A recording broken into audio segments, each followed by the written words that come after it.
Convido os irmãos a que abram suas Bíblias em Marcos capítulo 10. A exposição será do verso 1 até o verso de número 12. Marcos capítulo 10, verso 1 até o verso 12, dando continuidade às nossas exposições neste Evangelho. E assim nos diz a palavra do nosso Senhor. Levantando-se, Jesus foi dali para o território da Judéia, além do Jordão. E outra vez as multidões se reuniram junto a ele, e de novo ele as ensinava segundo o seu costume. E aproximando-se alguns fariseus, o experimentaram perguntando-lhe: é lícito ao marido repudiar sua mulher? Ele lhes respondeu: que vos ordenou Moisés? Tornaram eles: Moisés permitiu lavrar carta de divórcio e repudiar. Mas Jesus lhes disse: por causa da dureza do vosso coração, ele vos deixou escrito esse mandamento. Porém, desde o princípio da criação, Deus os fez homem e mulher. Por isso, deixará o homem a seu pai e mãe, e unir-se-á a sua mulher. E com sua mulher serão os dois uma só carne. De modo que já não são dois, mas uma só carne. Portanto, o que Deus ajuntou, não separe o homem. Em casa, voltaram os discípulos a interrogá-lo sobre este assunto. E ele lhes disse: quem repudiar sua mulher e casar com outra, comete adultério contra aquela. E se ela repudiar seu marido e casar com outro, comete adultério. Amém. Podem se assentar, meus irmãos. Vamos orar mais uma vez ao Senhor. Senhor, nosso Deus, a Tua palavra, Pai, ela está aberta neste momento. E o nosso propósito nesta ocasião é expor a Tua palavra.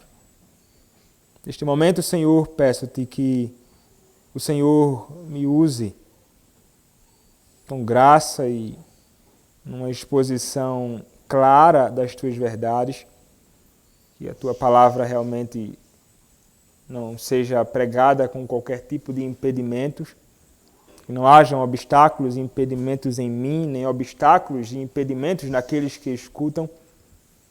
Usa-me, Senhor, para a glória do Teu nome, para a instrução, edificação e exortação do Teu povo. É o que eu Te peço, ó Senhor. Usa-me, apesar das minhas limitações, para a exposição da Tua palavra. Peço-Te, em nome de Cristo Jesus, o Teu bendito Filho. Amém. Meus irmãos, nós, no último domingo, pela manhã, nós tivemos a oportunidade de ouvir uma exposição falando sobre cortejo e casamento, né? Falamos sobre o casamento ali de Isaac, o casamento de Rebeca, e nós vimos que como é maravilhoso como o Senhor, segundo a sua providência, conduziu Isaac até Rebeca, e então eles se casaram e Isaac amou a Rebeca e os dois se tornaram uma só carne. Momento incrível na vida de Isaac, na vida de Rebeca, momento certamente singular e maravilhoso na vida de todos aqueles que tiveram a graça de casar. E aquilo nós admiramos, aquilo nós amamos, e nós olhamos para aquela realidade do casamento de Isaac com Rebeca e pensamos: puxa vida, isto é o ideal bíblico. O Senhor, Ele chama o homem para então sair da sua casa, se juntar a uma mulher e que ambos sejam uma só carne. Isso que o Senhor ordenou, inclusive no princípio, e aquilo estava sendo experimentado pelo filho da promessa, o filho de Abraão. E nós desejamos isso para nossas vidas, outros já tiveram a graça de experimentar, outros ainda experimentarão, pais desejam para os seus filhos, é isso que todo crente desejará. Mas quando nós olhamos para a realidade da nossa sociedade hoje, nós encontramos uma realidade bem distinta. Você vai conversar com muitas pessoas por aí, o que muitos vão dizer é: casar? Tu é doido, eu quero saber de casamento. Outros vão dizer: não, lá para frente, quando eu estiver bem velho, talvez eu vou entrar numa furada dessa, porque pensa no negócio que é complicado. E muitas pessoas estão fugindo disto. Outros casam, mas olhando para o casamento como algo que eu vou me relacionar, vou me casar com esta pessoa e quando eu não tiver mais interesse, simplesmente quando eu não gostar mais, quando não estiver satisfeito com alguma coisa, eu acabo. É o que você contempla, ouvindo, na verdade, muitas pessoas falando isto, e você vê isto no mundo. São muitos famosos que você olha assim, casou quantas vezes? 7 vezes. Meu amigo, 7 vezes. Oi, fulano de tal. Acho que é o Fábio Júnior, né? É um bem conhecido aí. Poucos conhecem, não precisa procurar saber quem é. Ele é um que casou várias vezes. E muita gente se orgulha disso, acha que realmente é algo bacana. Por meios ilícitos, de forma ilícitas, terminando o relacionamento, iniciando outro e achando que aquilo é algo realmente extraordinário. O mundo, meus irmãos, que nós vivemos realmente está colocando as coisas de cabeça para baixo, invertendo as coisas de Deus, considerando como bom algo que é desprezível pelo Senhor, considerando como algo bacana e que não tem problema nenhum a separação ou o divórcio. Mas nós olhamos para a Escritura Sagrada, meus irmãos, e nós encontramos do Antigo ao Novo Testamento o Senhor declarando que o divórcio nunca foi aquilo que foi pretendido por Deus desde o princípio. Nunca. O Senhor ordenou, no princípio, o casamento para toda a vida. Meus irmãos, esses problemas acontecem, não acontecem há pouco tempo. Essas realidades e conflitos acerca de relacionamento, de casamento, separação, divórcio, quebra, acontece há muito tempo.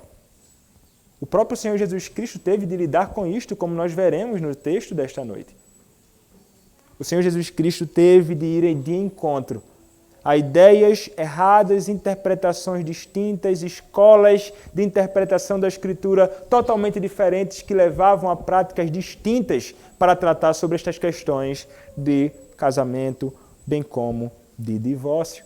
Nós veremos como Cristo vai responder a isto. Mas é interessante olharmos para o texto, porque no versículo 1 de Marcos, capítulo 10, a palavra nos diz o seguinte: levantando-se Jesus, foi dali para o território da Judéia, além do Jordão. E outras vezes as multidões se reuniram junto a ele. E de novo, ele as ensinava segundo o seu costume. Então vejam, meus irmãos, agora o Senhor Jesus Cristo, mais uma vez, ele está se deslocando, ele vai para o território da Judéia, provavelmente para um lugar chamado Pérea, e então ali, além do Jordão, ele estará caminhando. Este é o rumo dele novo. O Senhor Jesus Cristo, ele estava em várias ocasiões, em Marcos deixa isso muito claro, o tempo inteiro mudando de cena e de contextos distintos. Nós sabemos que aqui, agora, Cristo está cada vez caminhando para mais perto do lugar onde ele haverá de ser morto. Ele está caminhando para o lugar onde ele realmente padecerá nas mãos de homens ímpios. Mas aqui está Jesus Cristo, mais uma vez, andando. Ele está seguindo o seu caminho para fazer aquilo que ele foi chamado para fazer. E então, como aconteceu em várias outras ocasiões no Evangelho de Marcos, multidões vão até o Senhor Jesus Cristo. Cristo estava muito conhecido. Muitas pessoas contemplaram milagres. Muitas pessoas ouviram palavra de Cristo presencialmente ali. Outros tiveram a graça de ouvir testemunhos acerca dele. E eram muitas as pessoas que procuravam Cristo. E então as multidões ali estavam realmente se reunindo junto a ele. E o que é que Cristo faz? O que toda vez ele fazia quando surgia a ocasião oportuna para fazer. Ele estava ali ensinando-os segundo o seu costume. Vejam, meus irmãos, como mencionei em outras ocasiões, o Senhor Jesus Cristo realmente se revela como aquele que nunca perde uma oportunidade para falar a palavra, para ensinar. Certamente Cristo falava sobre as palavras de Deus, que são suas próprias palavras. Certamente Cristo falava sobre o Evangelho, que é Ele mesmo. Então, meus irmãos, ele aproveita esta ocasião justamente para falar sobre isto. E certamente havia muitas razões que as pessoas procuravam Cristo.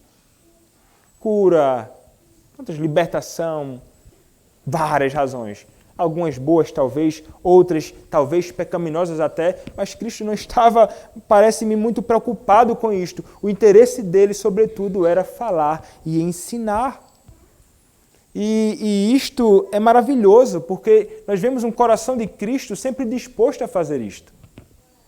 Independentemente de estar cansado, independentemente de ter se deslocado de uma viagem longa para uma outra região, quando ele contemplava pessoas, ele realmente sabia da maior necessidade dessas pessoas.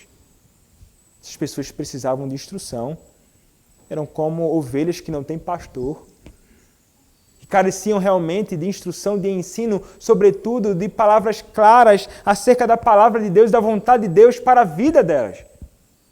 Meus irmãos, não é diferente nos nossos dias quanto ao nosso dever. Nós somos aqueles que são realmente chamados, como mencionei hoje pela manhã, como aqueles que agora que possuem a mesma fé do servo de Deus Abraão, que prosseguem fazendo a obra do Senhor. Somos aqueles que devem sempre e em todas as ocasiões oportunas, semelhantemente ao Senhor Jesus Cristo, ser aqueles que abrirão a boca para falar, sobretudo sobre Ele mesmo. Aqueles que abrirão a boca para falar sobre o Senhor. Veja, o próprio Cristo será aquele que estará, inclusive, fazendo isso. Hoje, poderíamos dizer, através de nós. Através do seu ofício profético, Ele é aquele que revela toda a vontade de Deus para a nossa salvação. E Ele revela isso através da sua palavra, e sendo nós instrumentos de Deus, ao testemunhar isto, é o próprio Cristo falando hoje. Poderíamos dizer que Cristo continua o seu ministério de ensino para os homens e de libertação, chamando-os à fé nele mesmo. Mas nós somos hoje os instrumentos dele para isto. Então nós somos realmente convocados, meus irmãos. Eu realmente, como ministro da palavra, chamado a pregar em todo o tempo. Dever meu, do qual o Senhor me encarregou, mas um dever da Igreja de Cristo, está envolvida no testemunho dele. E isto sempre que tivermos a ocasião oportuna. E o Senhor sempre nos concede a ocasião oportuna para falar. E não precisa necessariamente ser uma multidão. Pode ser como um homem que estava perdido, talvez numa região, e ele está sozinho. Ele carece de uma explicação de alguma coisa da palavra e você vai ser aquele que vai instruir ele. Você vai ser aquele que vai procurar falar acerca de Cristo. Ocasiões oportunas sempre surgem. Cabe a nós, então, sermos aqueles que aproveitarão essas ocasiões. E nós devemos estar realmente sempre prontos para isso. Ainda que talvez você se desconsidere ou não se considere como alguém apto para falar. Eu não consigo falar. Meu português é meio limitado, meio difícil de falar, não é? Eu não aprendi direito. É muito simples minha linguagem, eu não consigo, eu não sei falar. Minha voz é não sei o quê. Eu tenho vergonha. Não. O ponto é, não considere essas coisas como se fossem um obstáculo para você falar. O Senhor nos usa quando nós abrimos a boca para falar. E com simplicidade, é o que as pessoas precisam ouvir. É o Evangelho de Cristo sendo exposto com simplicidade e a obra não é sua. Você pode ser o melhor orador, o melhor comunicador das verdades de Deus. Se o Senhor Deus não te usar como instrumento dele e não usar a palavra para vivificar o coração do homem, nada acontecerá. Então realmente não se trata de uma força que está em você, mas em o Senhor se agradar de nos usar. Mas para que Ele nos use, nós devemos estar dispostos a fazer isto. E ocasiões oportunas sempre surgem e nós devemos então ser como nosso Senhor Jesus Cristo.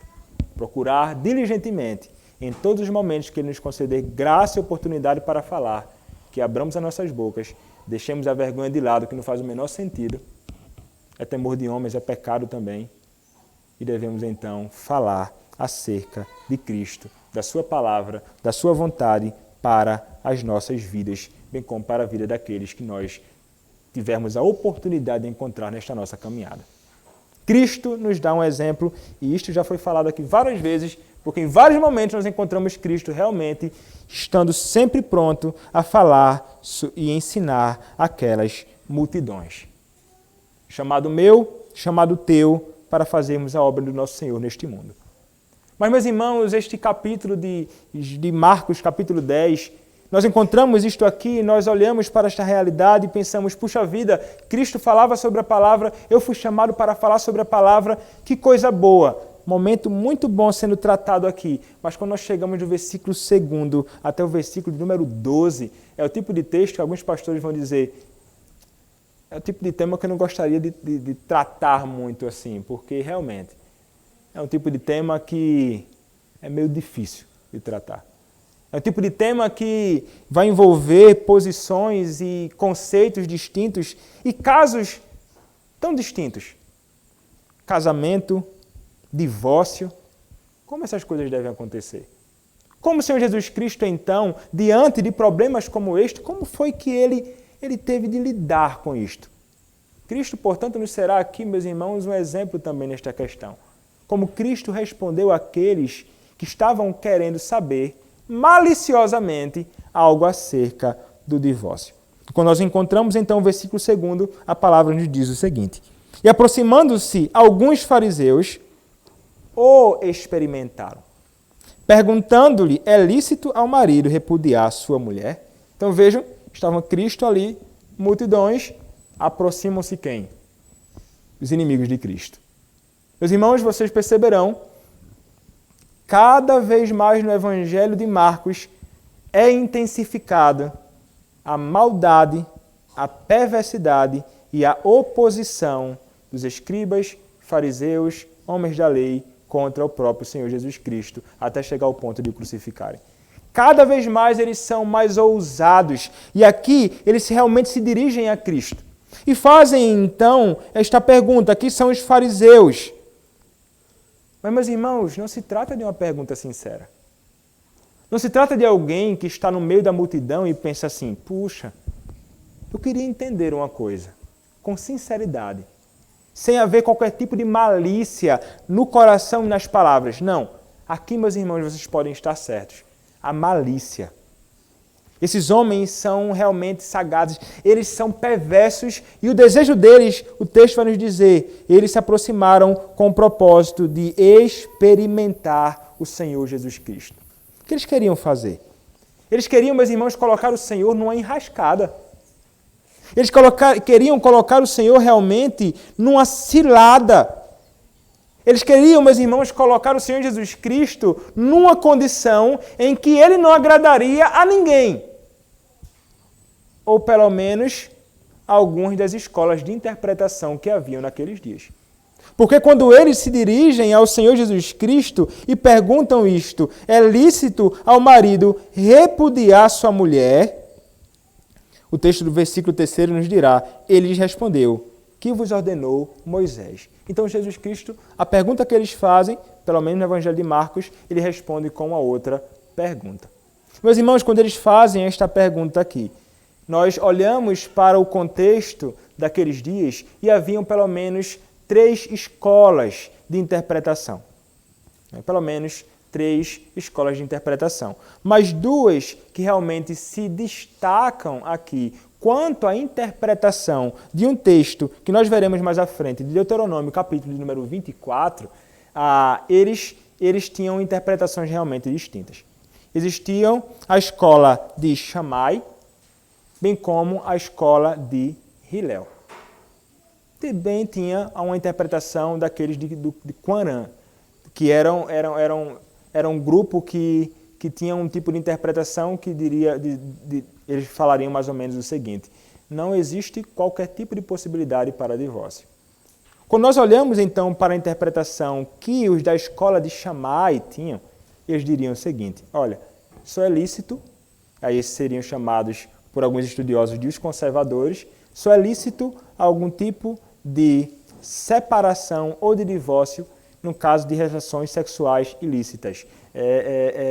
Adultério, uma prática realmente que eles, unicamente, esta forma é a forma lícita para, então, se divorciar. E existia, então, a escola de Hillel, que seria uma escola mais liberal. São aqueles que vão olhar e vão dizer assim, não, olha, segundo o texto de Deuteronômio, capítulo 24, essa seria a referência deles, qualquer coisa é razão para separar. Qualquer coisa. E nós veremos um pouco o que seria talvez qualquer coisa, mas coisas que são realmente indiferentes. Simplesmente eles poderiam dar uma carta de divórcio para sua esposa e ir embora. Parece, meus irmãos, que essa era justamente a interpretação e a posição abraçada pelos próprios fariseus. Essa de Hilel, da escola de Hilel, era a interpretação mais comum daqueles dias e a interpretação abraçada pelos fariseus que se encontram com o próprio Senhor Jesus Cristo aqui. Mas então o Senhor Jesus Cristo, ao ouvi-los falar isto, certamente sabia sobre que texto eles estavam fazendo algum tipo de referência. Mas é interessante a pergunta do Senhor Jesus Cristo. Ele lhes respondeu: que vos ordenou Moisés? Quando o Senhor Jesus Cristo pergunta isto, nós podemos olhar e pensar assim: puxa vida, será que ele está necessariamente, nesta ocasião, fazendo uma referência a Deuteronômio capítulo 24? Parece, meus irmãos, que quando o Senhor Jesus Cristo pergunta isto, nós veremos mais à frente, ele está se referindo a outro texto do Pentateuco para então responder a estes homens maus. E nós veremos mais à frente qual texto ele está fazendo referência. Mas quando ele pergunta a estes homens, dizendo: que vos ordenou Moisés? Eles imediatamente vão responder no versículo 4, dizendo: tornaram eles: Moisés permitiu lavrar carta de divórcio e repudiar.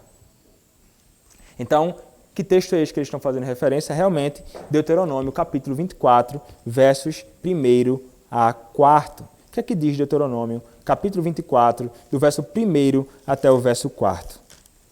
A palavra do nosso Senhor, meus irmãos, nos diz o seguinte: se um homem tomar uma mulher e se casar com ela, e se ela não for agradável aos seus olhos, por ter ele achado coisa indecente nela, e se ele lhe lavrar um termo de divórcio, e lhe o der na mão e a despedir de casa, e se ela, saindo da sua casa, for e se casar com outro homem, e se este a aborrecer, e lhe lavrar termo de divórcio, e lhe o der na mão, e a despedir da sua casa, ou se este último homem, que a tomou para si por mulher, vier a morrer, então seu primeiro marido, que a despediu, não poderá tornar a desposá-la para que seja mulher, depois que foi contaminada, pois é abominação perante o Senhor. Assim não farás pecar a terra que o Senhor, teu Deus, te dá por herança. Então eles fazem referência a este texto aqui. Texto que é, inclusive, bem difícil. Os comentaristas não chegam a um acordo comum para falar sobre isto. E você vai olhar e eles vão dizer assim, né? Encontrar coisa indecente nela. Este é um ponto que fica bem complicado para se conseguir entender o que está se tratando aqui. Mas quando nós olhamos para o diálogo do Senhor Jesus Cristo, o que é que ele está querendo dizer? O que revela a resposta dos fariseus? A resposta deles, meus irmãos, revela que eles estavam grandemente interessados realmente no divórcio. Eles eram daquela escola mencionada anteriormente, a escola de Hilel. E o interesse deles era na questão do divórcio. Eles queriam, de alguma forma, baseados em Deuteronômio capítulo 24, considerar que qualquer coisa poderia ser uma razão para isto. Sei lá, a mulher não cozinha direito, não me agradei a comida dela. Separa. Ela olhou de lado para mim, eu não gostei. Ela olhou com a cara feia para mim, não sorriu a manhã inteira, eu não gostei disso. Separa. Coisas que não faziam o menor sentido. Essa seria, basicamente, a ideia daqueles que eram da escola de Hilel. E eles realmente olhavam para isto e pensavam que, olha aqui, Moisés ordenou. Está aí, divórcio, posso fazer isto, estou acobertado. Problema nenhum. Jesus Cristo vai dizer, opa, não. Moisés não fez isto. Moisés não estava dizendo, olha, que seja ordenado o divórcio. De forma nenhuma. Moisés teve por causa da dureza do coração dos homens daqueles dias, regular uma forma do divórcio. Ele ele teve de regular. Não considerando isto como ideal, mas por causa de uma necessidade naqueles dias que eram problemas realmente familiares, entre os casais, coisas que o obrigaram a isto. Mas tudo fruto de problemas da dureza do coração do homem. Então Cristo vai dizer, olha, não é isso. De forma nenhuma Moisés está considerando isto como algo bom.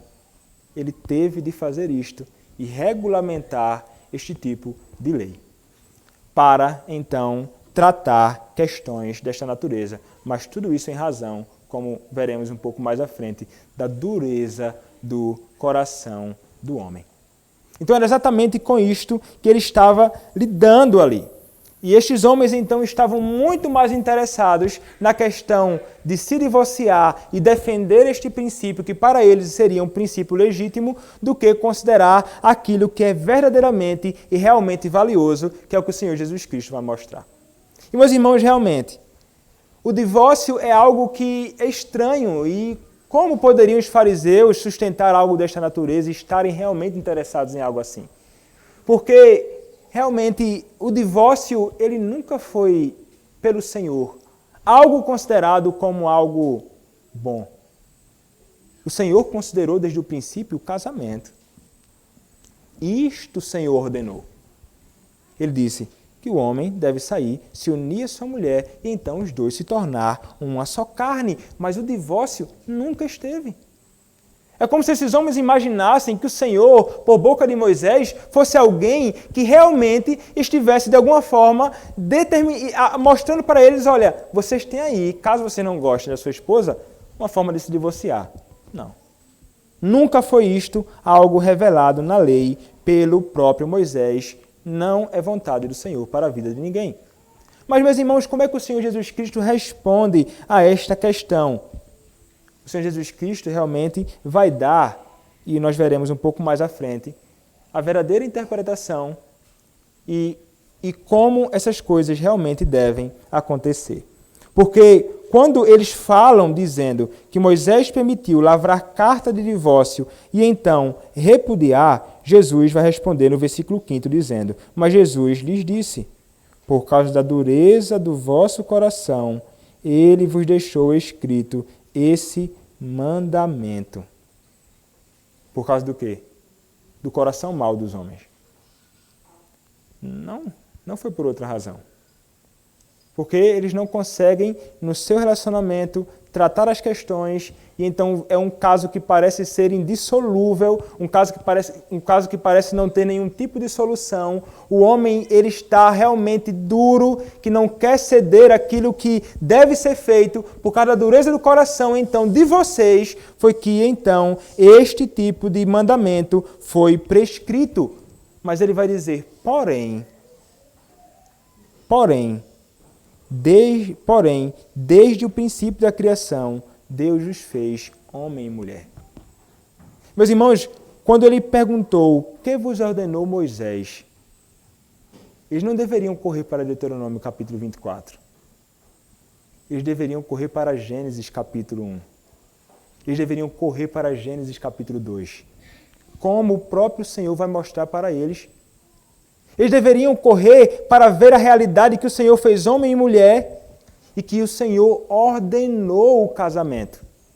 Então o Senhor Jesus Cristo, diante desta conversa feia destes homens, diante dessas palavras e argumentos e interpretações totalmente equivocados, o Senhor Jesus Cristo vai falar justamente sobre o ideal de Deus e a vontade de Deus para a vida do homem.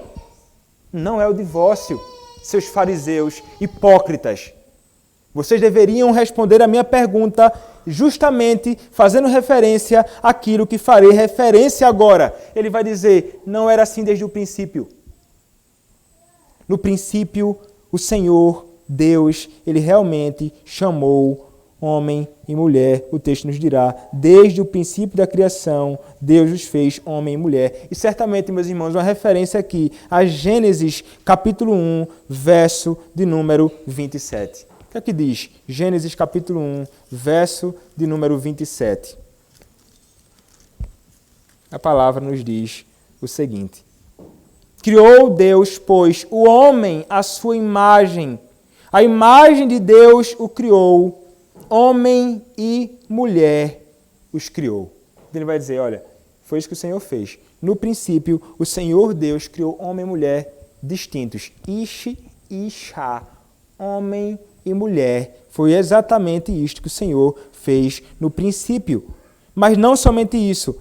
Versículo 7 vai dizer, por isso deixará o homem a seu pai e mãe e unir-se-á a sua mulher. E com sua mulher serão os dois uma só carne, de modo que já não são dois, mas uma só carne. E você certamente então se recorda de outro texto de Gênesis capítulo 2, verso de número 24, quando Moisés escreve o seguinte: por isso, deixa o homem, pai e mãe, e se une à sua mulher, tornando-se os dois uma só carne. Então vejam, Cristo ele vai voltar para a instituição do casamento. Ele vai dizer, olha, foi isso que Deus ordenou. Isso é o que deveria estar sendo ensinado por vocês. Essa é realmente a vontade de Deus para a vida de todo homem. Então, meus irmãos, ele vai apontar para a glória do casamento. Para a glória daquilo que o próprio Senhor, ele deseja realmente para todos nós. E aquilo que todos aqueles que conhecem a Cristo genuinamente desejarão. É como se ele estivesse querendo dizer, vocês deixem de lado esse tipo de conversa de vocês que não faz sentido. Tratem e considerem realmente aquilo que Moisés ordenou como um servo do Senhor e boca de Deus. Meus irmãos, é realmente isto que é considerado pelo Senhor aqui. Ele é a vontade de Deus para a vida de todos os homens. Seja ele crente, seja ele descrente. A vontade de Deus é que o homem se una à mulher e os dois se tornem uma só carne. É o matrimônio, que deve expressar com beleza a relação de Cristo com a sua igreja, que deve expressar com beleza o Evangelho, a glória do Deus Trino, a relação do próprio Senhor conosco, que somos a sua noiva. Então, o chamado de Cristo aqui é justamente a que considerem isto como algo real. Cristo, meus irmãos, então se revela como alguém que é totalmente distinto das pessoas de nossos dias. O que as pessoas mais estão interessadas não é num casamento. É se juntar com alguém, talvez até entrando num relacionamento formal de casamento. E então, o que elas mais estão interessadas em pouco tempo, sobretudo aqueles que não conhecem o Senhor, mas lamentavelmente hoje, dentro de muitas igrejas, é o divórcio. É realmente, simplesmente, se afastar. E muitos por razões semelhantes àqueles da escola de Hilel. A incompatibilidade de gênio distinto. Ele tem um gênio diferente do meu, está difícil de permanecer. Não, ele gosta de praticar determinadas coisas, eu não gosto, a gente nunca consegue decidir o que faremos, como caminharemos, e está difícil de manter essa relação. O amor esfriou. Eu não tenho mais amor por essa pessoa. Eu não sou tão apaixonado mais por ele como era apaixonado antes. Não estou mais me agradando dela. Era tão bonita quando era mais nova, agora, depois que casou, ficou desse jeito. Não tem condição não. Eu vou embora. Ou ela olha para ele e diz assim, rapaz, era tão direitinho, agora está todo esculhambado desse jeito. Não quero. Eu vou descasar, eu vou embora. Razões como estas, como se fossem razões lícitas para separar de alguém. Então vejam, meus irmãos, que o mundo, ele quer qualquer tipo de pretexto, qualquer tipo de razões infundadas, ilícitas, para então entrar em oposição àquilo que o próprio Senhor ordenou. A escola de Hilel, ela se faz presente hoje. O que mais tem é gente da escola de Hilel. Mas qual é a nossa escola? A nossa escola é a escola de Cristo. A nossa escola é realmente exatamente aquilo que o Senhor Jesus Cristo falou. Quando diante de nós surgir algo desta natureza, quando diante de nós surgir oposição, quando diante de nós surgir perguntas desta natureza, quando no nosso coração, talvez, ou no seu coração, surgir a ideia de eu vou me apartar da minha esposa, ou eu vou me apartar do meu esposo, que você responda talvez a você mesmo. Não foi assim desde o princípio. O Senhor criou homem e mulher. E os dois se unem e se tornam uma só carne. Esta é a vontade do Senhor para a minha vida. É até que a morte nos separe. Então, Cristo, meus irmãos, Ele não considera como algo pequeno, como algo que deve ser desconsiderado o casamento. Você que é casado, olhe para o exemplo de Cristo, olhe para as palavras de Cristo e abrace-se a isto com todas as suas forças.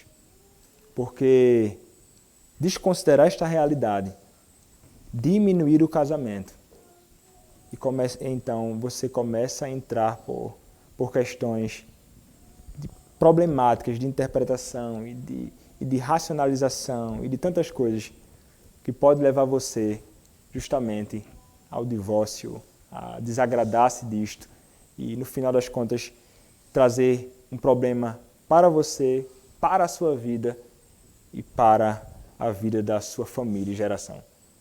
É amargo o divórcio. A separação é realmente algo terrível. O Senhor Jesus Cristo, Ele não está interessado nisto. Tanto é que Ele vai falar com muita clareza, não só dizendo a vontade de Deus é esta, não o divórcio, mas Ele ainda vai dizer, no versículo 9, portanto, o que Deus ajuntou, não separe o homem. Quem uniu as pessoas em casamento? Quem foi que uniu você, a sua esposa e você, a seu esposo? Ainda que exista o papel da igreja no relacionamento neste processo, ainda que exista o dever daqueles que estão envolvidos como magistrados civis ou no âmbito civil, foi o Senhor Deus quem determinou isto. E veja, isto no relacionamento de um homem crente com uma mulher crente. E em muitos casos outros que acontece, de pessoas que se uniram e se casaram. E de repente, realmente, eram descrentes, mas se casaram. Casaram porque era a vontade de Deus. Não deve se separar. O Senhor vai dizer, nunca isso deve acontecer. Ninguém deve ser um causador do divórcio e você nunca deve ser aquele que vai promover isto. Aquilo que Deus ajuntou, Ele vai dizer com muita clareza, você não deve separar. Você deve então fazer o quê? Se algo é proibido de você, algo é ordenado. Se há uma proibição explícita de que você não deve fazer algo, algo de você é requerido, para que você então possa fazer com que aquilo que Deus ordenou permaneça como Ele ordenou. Então, meus irmãos, aí vai entrar o dever de vocês, que são esposo e a sua esposa, casados, cônjuges, e de todos os outros jovens que um dia casarão. É você estar realmente comprometido no seu casamento, temendo ao Senhor, genuinamente, não é? E então sendo fiel ao Senhor no seu relacionamento com a sua esposa. Sendo fiel ao pacto que você fez no seu casamento, pacto de companheirismo com a sua esposa.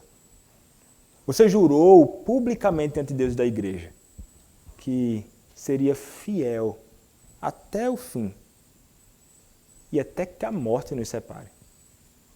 Então, aquilo que deve fazer com que o casal permaneça até o fim não é simplesmente o que vão dizer, é o amor que sustenta o casamento. É a aliança que sustenta o casamento. É o fato de você ter uma aliança com Deus e uma aliança com aquela que é sua esposa ou com aquele que é seu esposo. A paixão nunca deve ser a razão para sustentar o casamento. Isso é coisa que bate e passa. Mas então, o temor ao Senhor, a fidelidade a Deus no casamento é algo que vai conduzir isto. Então, um homem e uma mulher que realmente temem ao Senhor serão aqueles que procurarão, através dos meios que o Senhor providenciou, meios mais adequados para então preservar o seu casamento. Então, o cônjuge, o esposo, ele será um homem que vai procurar diligentemente, realmente observar a lei do Senhor, viver segundo ela, guardando o seu coração. Sendo alguém que vai procurar, de todos os modos, lutar contra tudo aquilo que pode corromper o leito. Um leito que deve ser sem mácula no casamento. Então, como é que ele poderá fazer isto? Quanto mais próximo do Senhor estiver, não somente o esposo, mas a esposa. Quanto mais diante do Senhor, se debruçando e buscando fazer a sua vontade, segundo a sua palavra.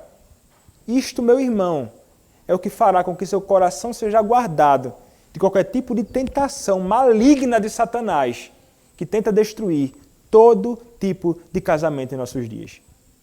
Então é um coração que deve realmente estar guardado, trancado, fechado pelo próprio Senhor na sua palavra. Quando essas coisas começam a ser desconsideradas, quando o meu relacionamento com meu Deus, o meu mandato aqui espiritual, ele é rompido, você pode ter certeza que os mandatos social e cultural, mas vamos pensar no mandato social que envolve casamento, numa perspectiva horizontal, eles desabam. O que é que vai sustentar então o seu casamento? É sobretudo o seu relacionamento vertical com Deus, a sua relação com Deus, o seu temor a Deus, o seu serviço a Deus, o seu compromisso com o Senhor. Sendo você este homem e esta mulher, você será alguém que vai estar caminhando devidamente no seu casamento, na sua vida, em tudo aquilo que você estiver envolvido. Mas negligencie isto. Negligencie este relacionamento com Deus e você vai fazer desabar o seu casamento. Você nunca contribuirá com ele. Então há uma responsabilidade de todos nós. Não somente crermos nestas verdades, não somente falarmos estas verdades, não somente sustentarmos estas proposições, mas procurar diligentemente nos utilizarmos dos meios que o Senhor nos deu para então fazermos com que o nosso casamento permaneça de pé. Cuidando da sua esposa, amando a sua esposa, exortando a sua esposa, instruindo a esposa servindo o seu marido, amando o seu marido, acompanhando o seu marido, sendo uma auxiliadora idônea para ele. Como é fundamental que isto aconteça? Que aqueles que estão no relacionamento assumam seus devidos papéis para que as coisas possam caminhar adequadamente, para que de forma alguma venha cair naquilo que é contrário à vontade do Senhor. O divórcio, ele realmente não faz parte do plano de Deus para a vida do casal. O desejo dele é que permaneçam juntos até o fim. Esse será sempre o desejo do Senhor e certamente esse será sempre o desejo e o trabalho de todos aqueles que estão envolvidos com a Igreja do Senhor Jesus Cristo, procurarão de alguma forma fazer com que as famílias e os casais permaneçam firmes até o fim neste compromisso. Mas vejam, meus irmãos, o que acontece. O Senhor Jesus Cristo deixa muito claro. Eu não me agrado do divórcio. O divórcio não é coisa boa. Essa é a resposta que ele deu. O Senhor ordenou no princípio o casamento. Não venham com esse papo de divórcio e esse tipo de interpretação errada de vocês. Mas então, o Senhor Jesus Cristo se encontra com aqueles que são os seus discípulos. Os discípulos dele agora vão interrogar o Senhor Jesus Cristo. Eles tinham realmente alguma dúvida. Eles não estavam entendendo devidamente algumas coisas e isso não é novidade. Nós contemplamos o Evangelho de Marcos e o tempo inteiro os discípulos não entendem nada. Eles não conseguem compreender as coisas, não conseguem discernir realmente. Então, em casa, voltaram os discípulos a interrogá-lo sobre este assunto. E ele lhes disse: quem repudiar sua mulher e casar com outra comete adultério contra aquela. E se ela repudiar seu marido e casar com outro, comete adultério. Quando nós olhamos para o evangelho paralelo, Mateus capítulo de número 19, nós encontraremos com um pouco mais de clareza o que o Senhor Jesus Cristo está querendo dizer aqui nesses últimos versos. Se você olhar, Mateus capítulo 19, a palavra do Senhor nos dirá o seguinte. Mateus capítulo 19, a partir do verso 3º, onde nós encontramos a mesma questão do divórcio, e o texto vai nos dizer o seguinte. A partir do versículo de número 10, vai dizer o seguinte. Disseram-lhe os discípulos, se essa é a condição do homem relativamente à sua mulher, não convém casar. Jesus, porém, lhe respondeu, nem todos são aptos para receber este conceito, mas apenas aqueles a quem é dado. Porque há eunucos de nascença, há outros a quem os homens fizeram tais, e há outros que a si mesmos se fizeram eunucos, por causa do reino dos céus, quem é apto para admita. Mas, então, antes, ele vai começar a tratar sobre esta questão. O versículo 3º, vamos ler, vai dizer o seguinte.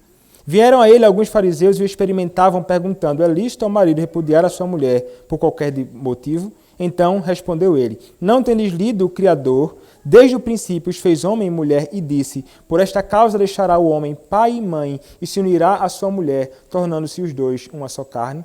De modo que já não são mais dois, porém uma só carne. Portanto, o que Deus ajuntou, não o separe o homem. Replicaram-lhe, por que mandou então Moisés dar carta de divórcio e repudiar? Respondeu-lhe Jesus, por causa da dureza do vosso coração, é que Moisés vos permitiu repudiar a vossa mulher. Entretanto, não foi assim desde o princípio. Eu, porém, vos digo, quem repudiar sua mulher, não sendo por causa de relações sexuais ilícitas, e casar com outra, comete adultério. E o que casar com a repudiada, comete adultério. O que é que o Senhor Jesus Cristo vai apresentar aqui como uma razão bíblica para o divórcio? Relações sexuais ilícitas. Ele vai dizer, então, o adultério. Outros, então, vão acrescentar dizendo, olha, relações sexuais ilícitas envolvem até questões mais amplas.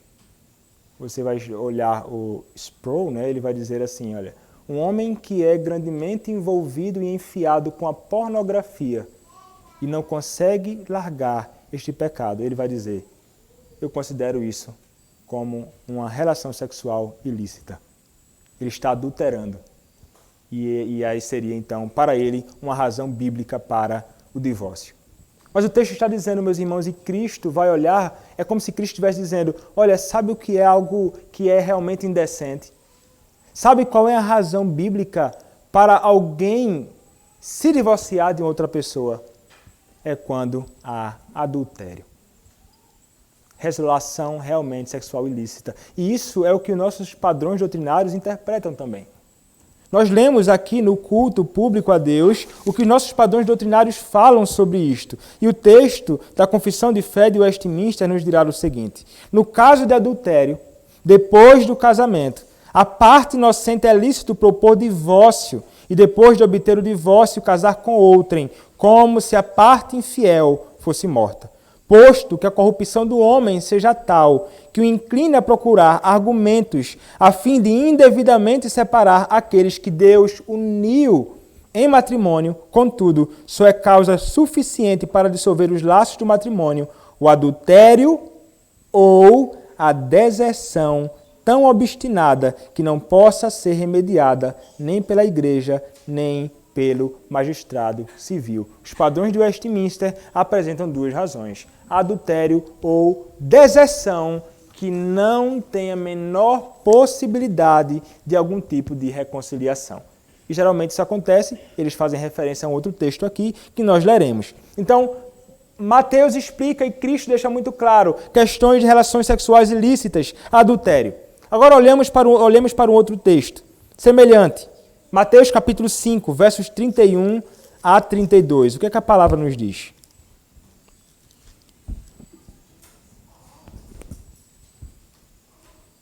Mateus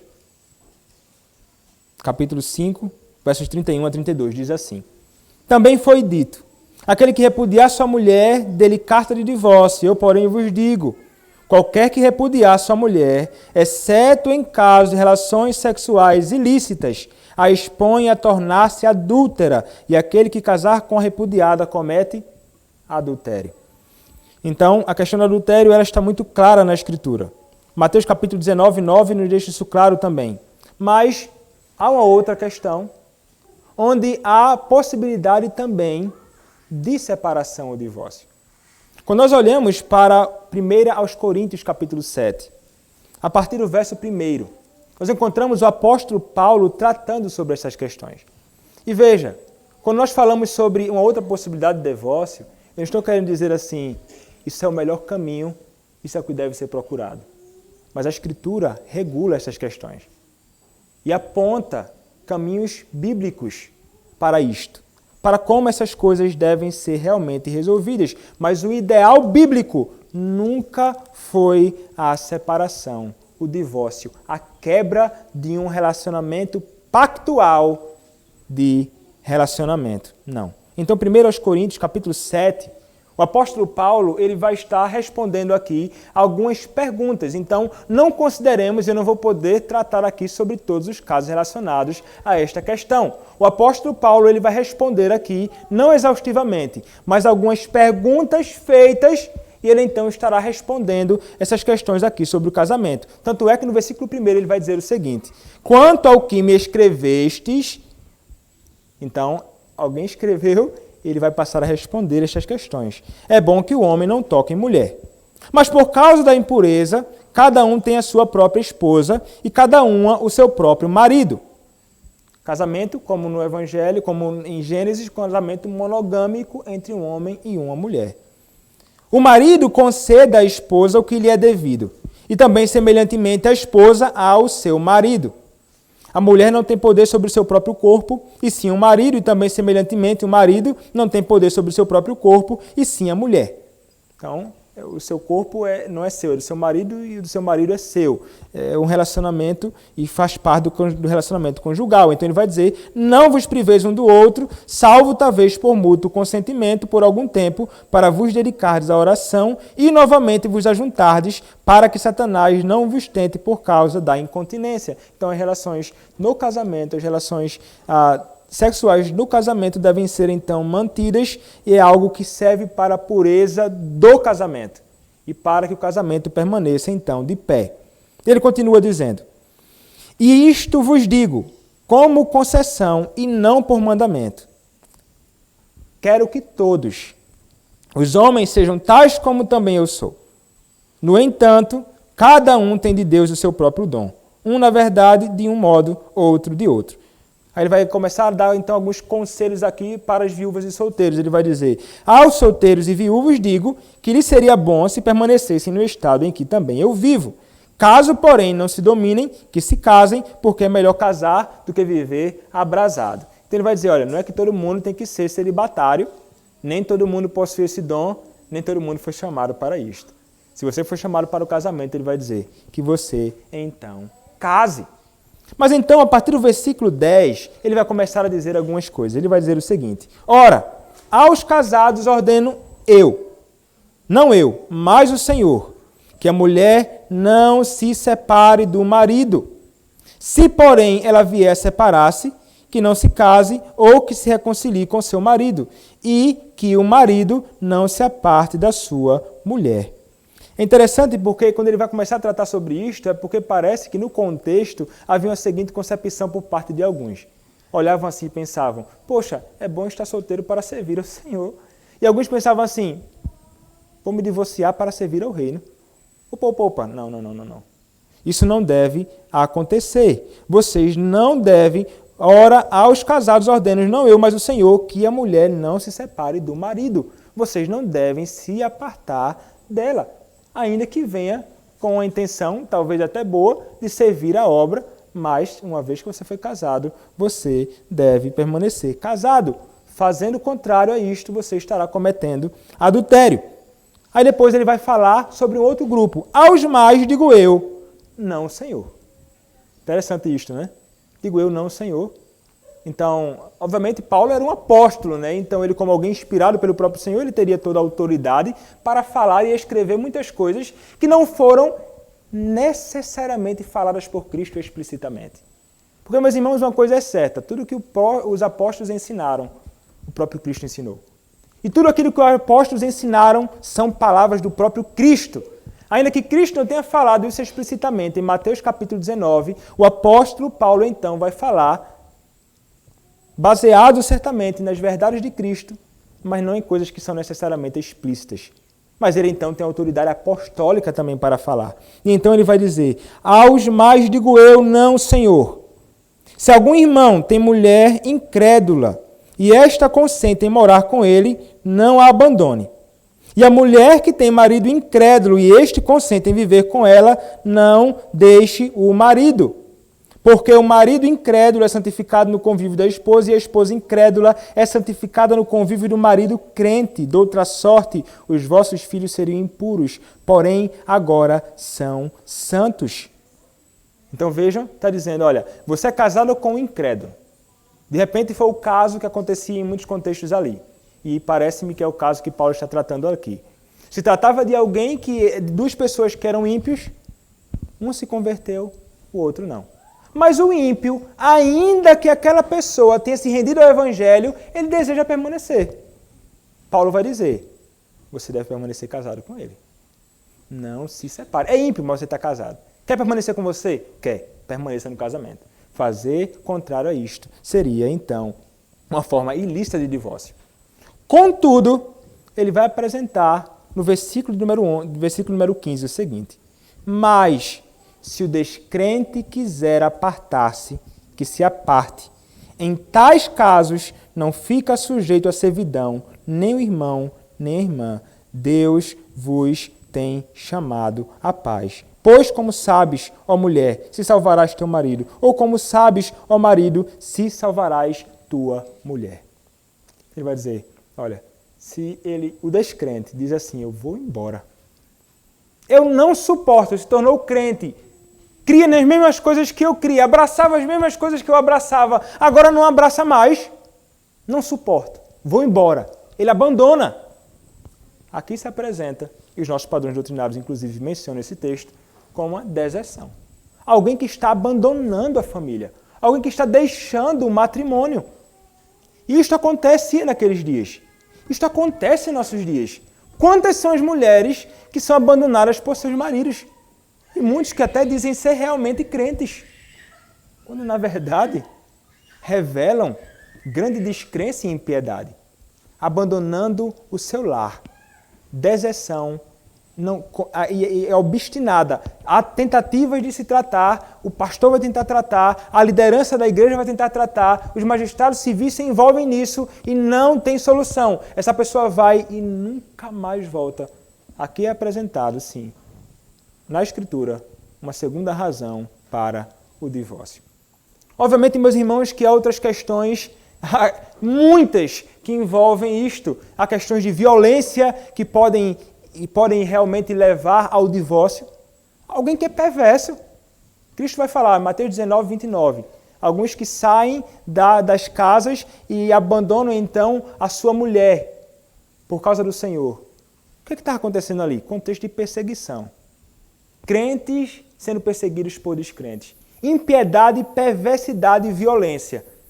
Muitos realmente, por causa da violência, perversidade dos cônjuges, acabavam então tendo de realmente ser obrigados a abandonarem a casa. Então vejam, meus irmãos, isso é um caso. Há casos e casos. Interessante que o Sproul ele vai dizer o seguinte, durante toda a minha vida de ministério, sobre casos de divórcio, eu nunca encontrei dois casos iguais. Há casos e casos. Não é coisa simples. Eu não vou esgotar esse tema aqui. Mas o ponto, meus irmãos, é o seguinte, que o Senhor Jesus Cristo quer deixar muito claro em tudo isto. Há razões bíblicas para o divórcio, mas isso não tem necessariamente de acontecer. Ele vai dizer que o casamento é sempre a melhor coisa, o casamento é o ideal, é o que deve permanecer. Há razões, pode ter ocasiões e razões para divórcios, e muitos se divorciam biblicamente e podem, inclusive, casar novamente, em caso de adultério, por exemplo, podem casar-se novamente com a outra pessoa. Por estar se divorciando de caso lícito, é como se aquela pessoa com quem foi casado estivesse morta, considerando como morta. Mas em questões desta natureza, qual será a postura daquele que vai tentar tratar algo dessa natureza? Se há um problema familiar, se há divergências, se há intrigas, se o casal está pensando em divórcio, o desejo do pastor vai ser sempre a reconciliação. O desejo do pastor vai ser sempre procurar tentar conduzir aquele casal a que se reconcilie. Não vai dizer assim, puxa vida, então, acaba. Que coisa. Não, isso é estranho. Isso é estranho. E são muitos que procuram pastores que realmente vão tratar as coisas deste jeito. Eu não entendo que isso é o caminho bíblico.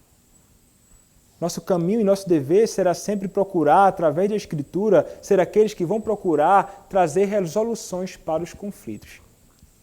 E se tem alguém que é infinitamente sábio para tratar corações endurecidos e então apresentar soluções para os conflitos, é o próprio Senhor através da sua palavra. Nada melhor que nós, que estamos envolvidos com a Igreja de Cristo e com o seu ministério, nos empenharmos a isto, a procurarmos sempre lutar para que haja reconciliação, para que então o casal possa permanecer bem. Porque como é amargo o divórcio. O divórcio traz problemas para o casal em particular e traz problemas terríveis para a família, para o relacionamento. Eu vi isso na minha própria família. Você vê isso na família, na realidade, na vida de muitas famílias por aí. Eu fico admirado com Rondon. Tão pequeno, acho que eu já falei aqui. Mas como tem mulheres que já estiveram casadas e hoje não estão mais casadas? O que aconteceu? O que tem acontecido?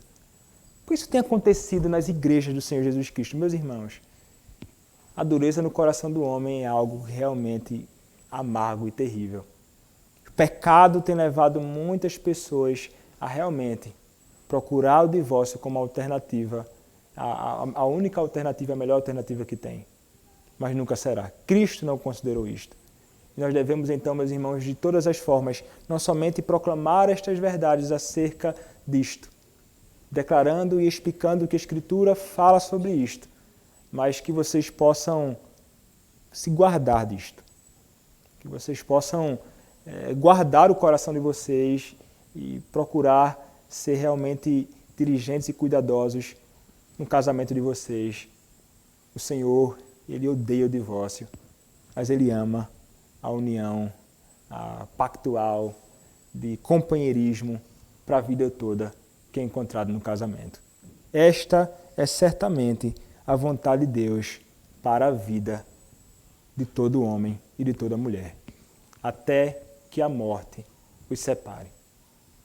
E eu poderia dizer talvez assim para algumas pessoas que alguém que possa ter experimentado isto, né? Se foi de forma lícita, eu não posso me sentir culpada, porque o Senhor determina os critérios bíblicos para isso. Então, se foi segundo a Escritura, foi obrigado a ser dessa forma, você pode estar com a consciência tranquila de que foi feita a vontade de Deus e de que você está livre de qualquer culpa desta natureza. E quanto àqueles que talvez enfrentaram isto, né? E se separaram de forma ilícita, se divorciaram de forma ilícita, casaram com outra pessoa, estão unidos agora, o que é que vai fazer? Vai mandar descasar? Como é que fica essa situação? É complicado demais. Alguém vai pensar e vai dizer assim, que coisa amarga. E essa pessoa talvez possa se sentir grandemente culpada por isto. Talvez até arrependida por isto. Grandemente arrependida por isto. Isto é um tipo de pecado que, como os outros pecados, tem perdão também. Então, acho que eu cheguei a escutar uma palestra do pastor Paulo Anglada sobre a família bendita do Senhor, né? Então, numa segunda palestra, ele vai falar isso. Ele fala na primeira, acho que fala na segunda de novo. Vai dizer assim, há perdão. É o perdão que pode ser encontrado no Senhor. O único pecado que não tem perdão é a blasfêmia contra o Espírito Santo. É alguém que resiste à chamada de Cristo, ao Evangelho, e permanece na sua incredulidade obstinadamente. Então, quanto àqueles que, de alguma forma, separaram de forma ilícita, se sentem grandemente culpados e arrependidos por isto, pode estar certo que no Senhor encontrará perdão para os seus pecados. Mas o ideal bíblico para o Senhor, do Senhor para a família é o casamento, até que a morte os separe. Amém. Vamos orar, meus irmãos, ao Senhor. Senhor, nosso Deus, queremos te agradecer, Pai, pela tua palavra que nos orienta sobre como nós devemos viver neste mundo. E a tua palavra nos orienta até em casos, Pai, que são difíceis de tratar, questões de relacionamento, casamento, que foi ordenado e estabelecido por Ti para ser sustentado até o dia em que a morte separar. E são tantos, Pai, tantas as coisas que podem levar as pessoas a desejarem o divórcio. Mas sabemos, Pai, que este não é o ideal bíblico. O Senhor deseja o casamento e que seja até o fim.